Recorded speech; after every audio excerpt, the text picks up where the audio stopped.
മക്കളൊന്നും ഇല്ലേ സാറിന്? അയ്യോ മക്കളുണ്ട്. ഒരു തിരുവോണത്തിനായിരുന്നു 2 പിള്ളേര്. 2 പിള്ളേരോ? ആ, അവള് ഓണത്തിന്റെ ഓഫർ ആയിരിക്കും. ഇരട്ട പിള്ളേര്. എന്നിട്ട് എന്ത് ചെയ്യും? മക്കളെന്ത് ചെയ്യും? 2 ഞങ്ങൾ ഹോസ്റ്റലിൽ കൊണ്ടാക്കി. അവന്മാര് ഹോസ്റ്റലിലും പെണ്ണുമ്പളെ കെനിയയിലും. ഞാൻ ഇവിടെ ഒറ്റയ്ക്കാ. ഒറ്റക്കല്ല, നീ കൂടെ കാണുവോ? അല്ല ഇത് ഒറ്റക്കല്ല, ഇതേ. ഓ അതെന്റെ അല്ല നിന്റെ കൂടെ ഒരു ബംഗാളി ഇല്ലായിരുന്നോ പണിക്ക്? ആഹാ, കഴിഞ്ഞ ആഴ്ച നിന്നതോ? ആ ബംഗാളി ഇപ്പൊ കണ്ട്രാക്കാ. കൊള്ളാം, അവൻ ജീവിക്കാൻ പഠിച്ചവനാ. അവൻ ജീവിക്കാൻ പഠിച്ചു. അവിടെ വന്ന് മലയാളം പാട്ട് പഠിച്ച് ഇപ്പൊ ഗാനമേള ട്രൂപ്പിൽ പോകുന്നുണ്ട്.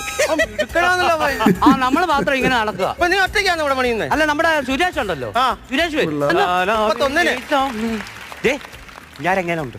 ആ മത്സരത്തിൽ അച്ഛനെ കാട്ടി കഷ്ടോ മൊണ്ണേ. പുതിയ പണിക്കാരെ വേറെന്താന്ന് പറഞ്ഞേ? സുരേഷ്. നല്ല സെൽഫി എടുക്കണം. ഇങ്ങനെ നിൽക്കണേ. ഈ പെണ്ണുമ്പളെ അയച്ചു കൊടുക്കാനാ. സെൽഫിയാ? ഇതെന്തുവാ? അന്നേരം കട്ട കഴിഞ്ഞേ ചതഞ്ഞ പെണ്ണുമ്പളെ കാണിക്കുന്നത്.